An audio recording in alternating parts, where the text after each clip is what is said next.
Hello and welcome to Play Media, your gaming growth partner. My name is Sean Callanan. I'm here with my co-founder and co-host Chris Derrick. Chris, welcome to the show. Hello, Sean. Hello, everyone. Um, really looking forward to this show. So much so, we've done 4 episodes. We've stuck to a format. We've tried to provide a bit of consistency. Not for this show. If you like consistency and Throw it out. format, throw it out.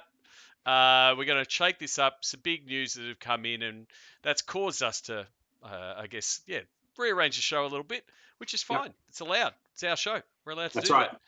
that. So we're going to kick things off with our Busting Myth segment, Yep. which is where we bust a myth in the world of gaming and esports. And today's Busting Myth is all around the theme for today. Chris, isn't League of Legends Esports dead in Australia? Isn't that that's what I've read? That's what I've been hearing. What's your take on this myth? Well, like Mark Twain and Jeff Goldblum, the reports of the death of League of Legends Esports in Australia has been grossly exaggerated. Happy to see this announcement today. ESL and Guinevere Capital will be running the Pro League in 2021. New name yet to be released, I believe, but it's great to see. You and I have been working on this behind the scenes for a while. Great to share some of those insights with everyone today. Yeah, and I think the main thing is around busting this myth, and we'll dive more into the announcement. Is really the chatter, the recommendations, the reports, the news that came around. I guess this statement, this tweet that Yep. went out on October 7 around the future of the OPL, what people know League of Legends Esports to be, and how that changed. But yeah, we've now moving forward to the what caught my eye, which is, spoiler alert, like you've said, ESL Guinevere Capital have come and announced that a League of Legends professional esports will be back in Yep. 2021 and beyond, which completely busts that myth. Yep. Do you want to give some background of, I guess, those two parties, if those people who don't know who ESL and Guinevere Capital are and why it's important for the region? Yeah, Guinevere Capital, if we start with them and their founder, Dave Harris, has been one of the early adopters from a traditional sports or media background getting into esports. He purchased the Direwolves Esports Club. He ran that for a number of years until he bought a slot in a European League of Legends league and recently just sold the Direwolves. So he's got a long history in League of Legends. He's spoken at a lot of different conferences. A lot of our audience will probably know the name or the face. ESL are a global esports tournament and league operator. They've been in Australia for a number of years. Their MD here and across the APAC region is Nick Vanzetti. Again, probably well known to our audience, but across the two of them are really high caliber executives. Really great to see them step up and take control of League of Legends esports in Australia next year moving Yeah, forward. and for those who don't know, the picture there of League of Legends playing on Rod Laver Arena, and that was run and organised by ESL. Looking forward Yep. to MEO coming back in 2021. But I Yep. guess, the point that I guess we wanted to raise is sort of going back to that myth busting, but then also giving a bit of backstory to what led up to this announcement and how we've got to where we've got to, Yep. which is pretty much a little bit of the background story of how Play Media came together. Yeah. How far back do you want to go? Do we want to make this a Play Media Origins podcast? But Well, let's spend a couple of minutes on it. I mean, you're rocking the Gravitas t-shirt and looking good too. I haven't got my order t-shirt on today, but we talked a lot on the previous episodes that you own and run Gravitas, and I used to run Order Esports. So we've been in and around the OPL for actually yep, 3 years, but running those teams in the OPL for 2 years. So we've tried to work really collaboratively with Riot Games, but also with all of the other teams to improve the product for the audience, but also for marketers, improve the media side and the content and what have you. And like I said, we've been doing that for a couple of years, but really earlier this year, you and I started to look at a couple of different models of how it could be run differently. And I think that's the thing. Like, we were working on team side collaboratively, get everyone pulling the same direction, leveraging on our experience that we've done in the world of sport and how things are working there. And then, we're always trying to pitch what the league could be, how it could better access more fans, but then more brands. And so in March we were working with the Right Host team on what are the different models, how could it be done differently from the current method. And we identified two major models, either running it themselves or running it at a third party. So to a certain degree, it's great that we've got to this point now with this announcement of having ESL and Guinevere on board in cooperation with the teams, because that effectively is like one of the models that we said is the one that works best, is best practice moving forward.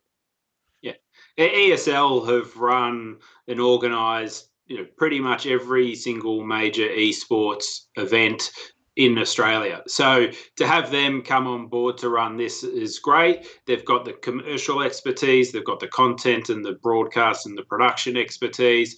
They were things that Riot didn't necessarily have all of in-house themselves. So to have a partnership like this between Guinevere and ESL come in and bring that, I think it's really great. So that's what we're going to do for this episode. We're going to dive a little bit more into the world of League of Legends. It's quite surprising that we have done 4 episodes and we actually haven't done the Explain the Game segment on one of the biggest PC games in the world, that is League of Legends. What's your quick go-to explanation of the game League of Legends? Yeah, it's a MOBA, or a multi-online battle arena. Like you said, it's PC based. It's 5v5, so 5 players on each team. They play on something called the Summoner's Rift, as we can see here. Yeah, and it's the main thing is the fantasy based IP. So there's no blood and guts. It's brand safe, family friendly. And this is one of the reasons why it's been incredibly popular for a long time. And it is one of the games that is one of the early development of esports. That competitive nature, the fact that it has that brand safety element, that fantasy element, has enabled it to be a global phenomenon from a point of view of an esports point of view. The vision we've got running here is from the World Championships that were hosted in China during the middle of a pandemic. They flew the teams in, they quarantined, they were still able to have the games run. And we see there just the Louis Vuitton case that we've discussed, that League of Legends Esports has been sort of brought to the scene. So when you see the big numbers, and we're going to talk some of the numbers around the League of Legends Esports on a world stage, they're quite phenomenal. But also there's the wider piece of League of Legends, the game, and the widening, I guess, ecosystem that you wanted to discuss, Chris. Yeah, and I think, like you say, from the esports point of view, it's one of the major esports, 13 major leagues around the world, and the 2 big events that they do, the mid-season invitational, or the MSI, and the Worlds that we've just looked at there. Award-winning production, a lot of great sort of innovative stuff with virtual reality and augmented reality that we haven't seen even in some of traditional sports yet. So really pushing the envelope there and winning awards. They did 2 years ago form their own virtual band, KDA, kills, deaths, and assists, which is a key piece of lingo in the gaming world, and that they've gone on to break that out from being something that they had at the Worlds to a fully independent music act. Essentially, they've released their own EP, they've topped the charts. So really, they've done a great job in expanding the IP out from the game into a sort of a broader universe, a la a Marvel or a Star Wars or something else. Yeah, and so that's the wider piece, the lore, the canon, if you will, of League of Legends as it keeps growing. And the funny thing is, developed by Riot Games, for 10 years, Riot Games, had the one game. It sort of made the Yep. plurality of calling it Riot Games quite unique. But they hit year 10, and then they've said we're going to actually produce other games. So we're starting to see the League of Legends universe expand into other games. But League of Legends, as it is in its PC form, is a large game, and that's what we want to discuss today. I guess move across to the big question around for this episode at least, to Yep. dive into LoL Esports. So where do we start? What is this new landscape going to look like? Yeah, and if you look at the easiest way that I introduce people who haven't learnt about esports yet or trying to understand it is that there are a lot of similarities with traditional sports. There's the overall rights holder, and in this case, that's Yep. Riot Games, as you said. But if we take the example on screen of soccer, then it's FIFA who govern the overall game. The game itself, League of Legends, or it could be soccer. There's a league. It was the OPL. It will have a new name next year. We'll have a new logo. All the teams in it are exactly the same teams that were in it last time. So that's really great. We'll talk a little bit more about the benefits of that. And instead of being broadcast on Sky or on Foxtel or on Channel Yep. 10 or whatever it is, it's broadcast on Twitch and on YouTube. So a lot of similarities there. There is a lot of similarities, and the only thing that we'll have to be doing come next year is to replace the OPL logo with whatever the new logo and the new brand is, and that's the exciting piece Yep. in this region. Is it's a lot like when the T20 State League became the Big Bash. What does that look like? How does Yep. it change the conversation in the market, and those kind of things? But yeah, very similar. In some of the Yep. assets. And what we normally do in the Explain a Game is go through the Play Media playbook around the different opportunities that brands have in the space. And what we want to do is look at that from a LoL Esports point of view, what we think will be some of the options that are available now, and also some of the innovation that we expect to come in the world of LoL Yep. Esports in this region, sort of going forward. So when we get started with the playbook, and I guess it's probably best in this case to sort of just look at the League of Legends scene that we've got right now, and we've sort of Yep. broken it down in these four sectors: the game itself, everyone playing the game, Yep. but then the other parts are the real key bit to make this announcement today really critical. Do you want to give us a bit of a rundown of the teams that are involved in the OPL and why it's important that they're all on board for this new LoL Esports League? Yeah, look, the logos are there on screen. I won't kind of test my memory by naming them all, but pardon me, choking up. It's great to see that all 8 of them are coming back. And each of those teams, they have their own branding, they have their own partnerships, and most importantly, they have their own audiences and their fans. And so to see that those fans are going to be able to come back, continue to watch them compete in this new league is really great for the overall ecosystem as well. You've got the players there. Now, a lot of the players are doing so well here in the Oceanic region and in the Australian League that they're getting picked up overseas. So it's great to see that happen. It's great to see their career paths grow. And it's, I think one of the things that brands can do is get in and early help support these guys, build them up, build their profiles and leverage that as they do tend to head overseas. But there's also a lot of great young talent coming up as well that you can get involved with and help grow as well. And then, of course, importantly from the media side of things, there's the fans, and they're to your first point, they're people playing the game, but they're also people who maybe don't play anymore.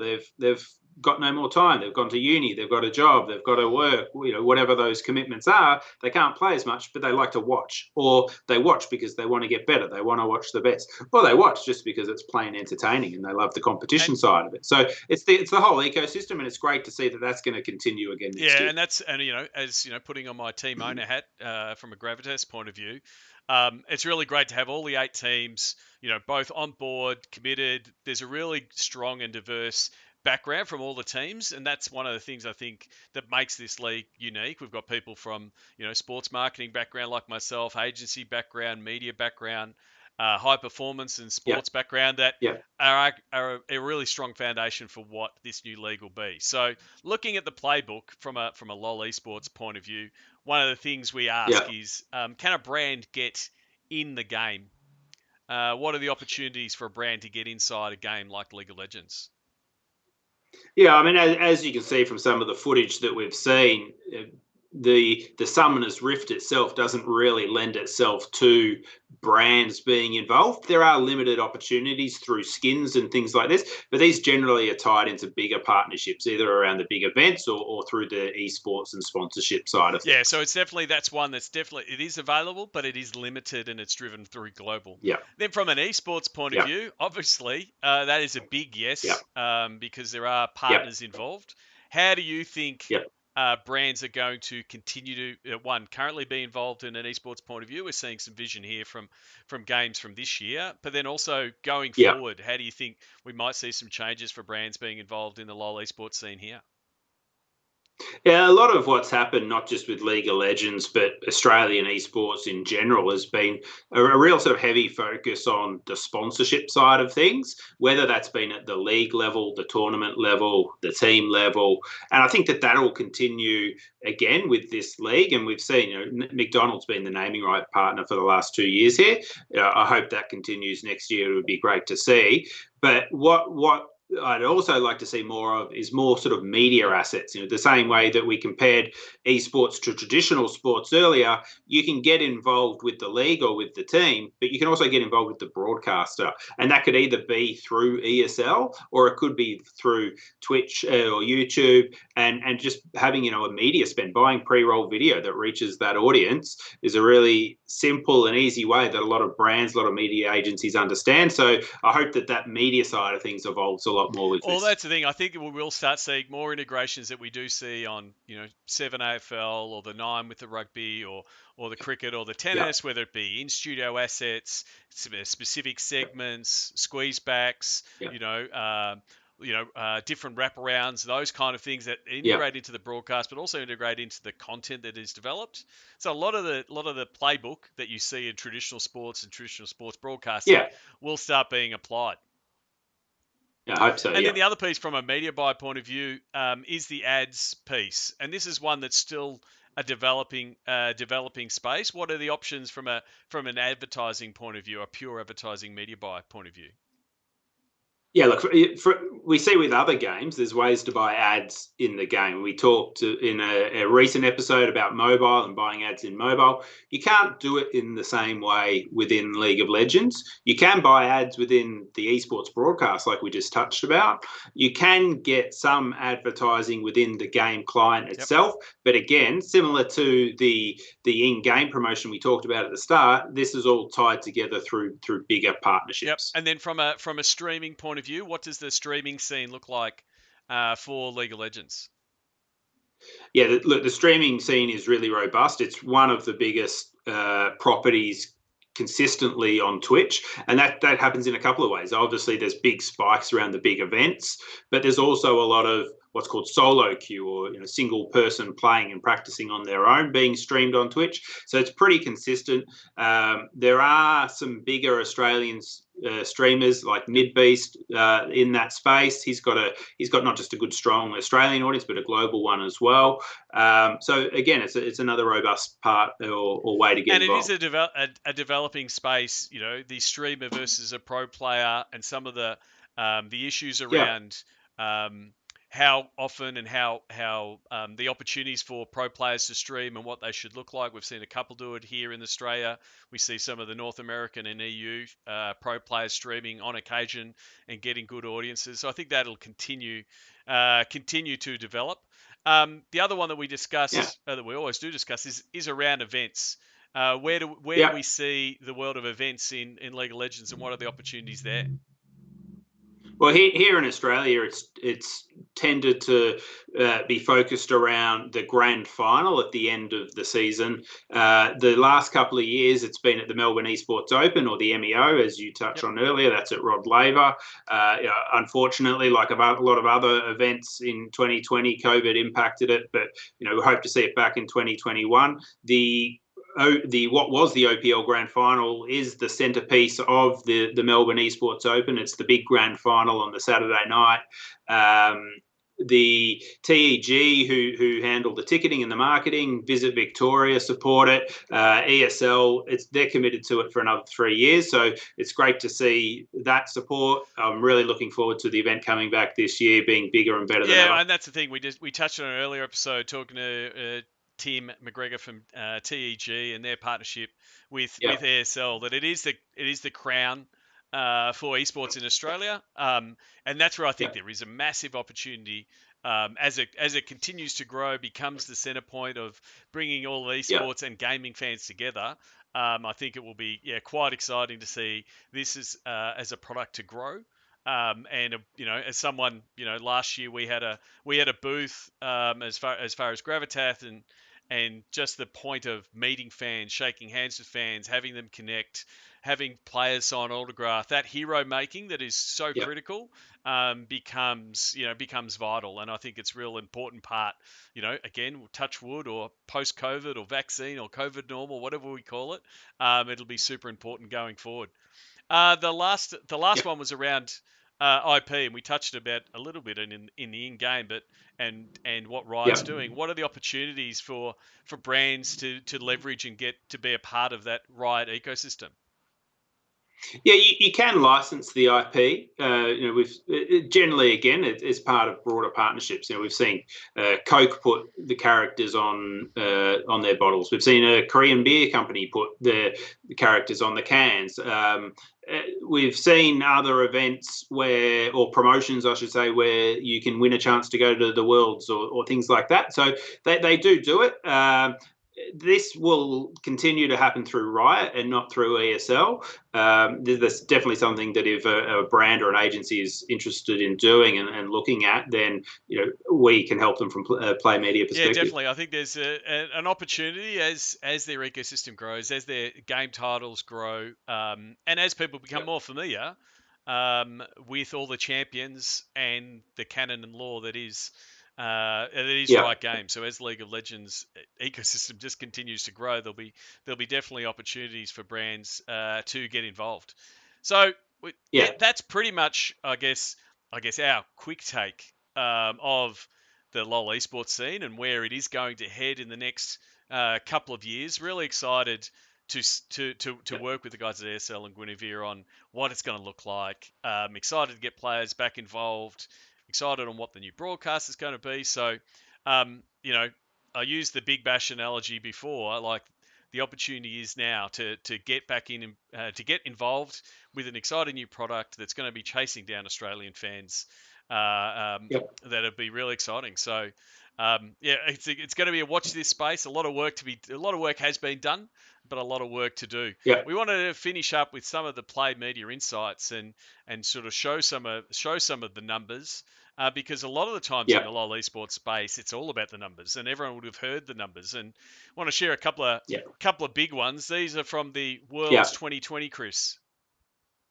Yeah, and a lot of feedback that I get when the big global numbers are put out there, I totally agree with, and I get, what does this mean for Australia? 23 million AMA or average minute audience. Well, you're not going to get that around the new league coming out of Australia. It's going to be a lower number, but that doesn't matter. I think what's important to me is the fact that Riot, and not just Riot, but a lot of esports, starting to move in terms of the visibility, the reporting of their audiences and the data around that in the same way that traditional sports and other forms of broadcast have, so that it makes it a lot easier for media agencies, for brands, for marketers to be able to compare what you're getting when you're sponsoring or when you're getting involved in a league to what you'd be getting if you were getting involved in the footy or the netball or getting involved in some other form of arts or entertainment as well. So these are big numbers. They're great numbers for Riot Games and League of Legends. Don't get me wrong, but the way that it's reported is what's really great to see for me. I mean, you would have done the same, showing this, the numbers around 2018 Worlds or 2019 Worlds. It was a completely different number. So they were saying 300 million people were watching, and that was the amount of people that tuned in. right? So now that the fact Yeah. they're moving away from let's tell them everyone that watched 3 seconds to what's the average minute Yeah. audience, like the fact that that's starting to be normalized and that's starting to be communicated, Yeah. completely agree. So that yeah, super impressive Yeah. world numbers. But it's like Yeah. what the fact that we're And, recording it yeah. in the same way so we can compare apples and apples.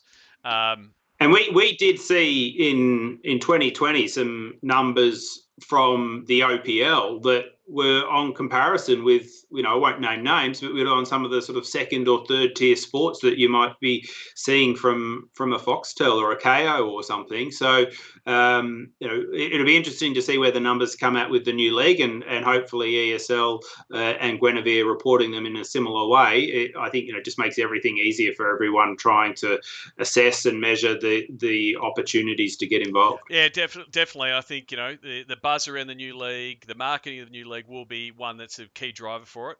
Another stat, because we love throwing out the big stats. One of the ones that was phenomenal from the Worlds that was hosted in Shanghai. They only had 6,000 seats available, but they had 3.2 million people register for those seats. So that obviously shows strong demand in China, where a lot of the really big viewership numbers are. But it does show the appetite for Yeah. people who want to be at an event. So I look forward to the days around when MEO has those kind of pre-registrations for tickets and lining up for tickets effectively. But it does show for me, I guess, the opportunity of the data capture piece in the world of esports to start having that conversation with fans. The last thing that I Yeah. wanted to, and you touched on it earlier, I wanted to touch on the sort of Play Media Insights was this one from Newzoo on the opportunity of growing that fan base and who are the fans. And so what Newzoo did in this study was take three of the biggest esports, League of Legends, as we've discussed, being one of them, Counter-Strike and Dota 2 being the other really big players, those tier one esports, where they compared who plays the game and who is a viewer of the game. And I think, it really does represent like that there is that overlap of people who only play, people who play and view, and people who are only viewers. I Yeah. think this tells the growth story of where esports as a product will be. How do you go and interpret, I guess, this Venn diagram, Chris? Yeah, let's put a real world example of it. You grow up playing sports in Australia, or a lot of us do. Whether it was, for me, basketball, others footy, cricket, netball, swimming, whatever it is. You get to a certain age, and life commitments take over. Maybe the body fails you. You can't do it to the level that you'd like to, or that you once could, but you still love the sport, and you love to see the professionals do it. You like the competitive side of that, but it's also very entertaining. So you started playing, you move into viewing, and then you're just the viewer at the end. So that kind of life cycle is exactly the same in esports and in video games. And like you say, I think this is going to be a growth driver for the esports scene over Yeah, I time. mean, and if you're doing the comparisons, sport has been going for 100 odd years. Esport 10. 10ish. If you want to go back to the real OGs, like but roughly 10 years. League of Legends has only been out 11 years. Yeah. So, like, what does it look like? What does this graph look like? And this is where I think it'll be interesting. What will this graph look like in 10 years or 15 years time when, an 18-year-old starts playing a game and stops playing at 24, 25, 26? Like you said, not because they don't want to play it, but because life gets in the way. Yeah. But they continue to be viewers. So Yeah. I think that viewer side will get bigger and larger and continue to grow because they've got this perpetual new players coming on board, and then they're watching the game. So Yeah. that's the reason I'm in esports. That's the hope I have for Gravitas. So yeah, really exciting, and hopefully this sort of gave you a little bit of, I guess, insight into the scene, the Yeah. work that's happening behind the scenes. Not everything happens out in the open. Um, Yeah. Chris, what are the ways people can get in get in touch with you if they want to talk more League of Legends or anything gaming and esports?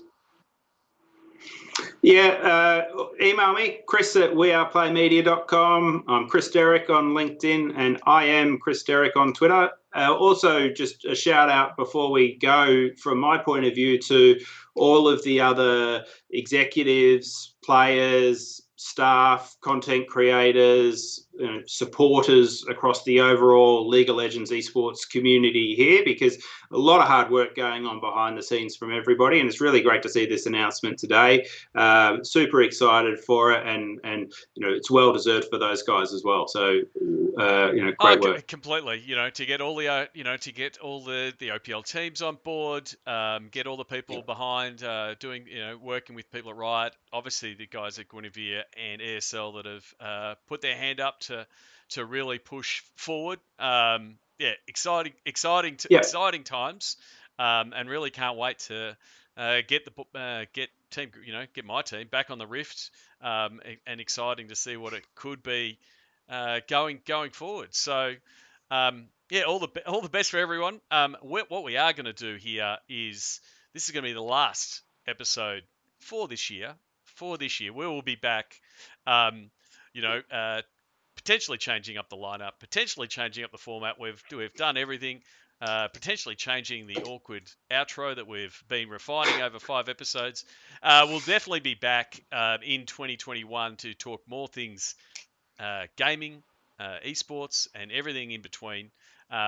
You've got our details. weareplaymedia.com is where you can find us, and you can find us in all places on the internet. Until next episode, my name is Sean Callanan. My name is Chris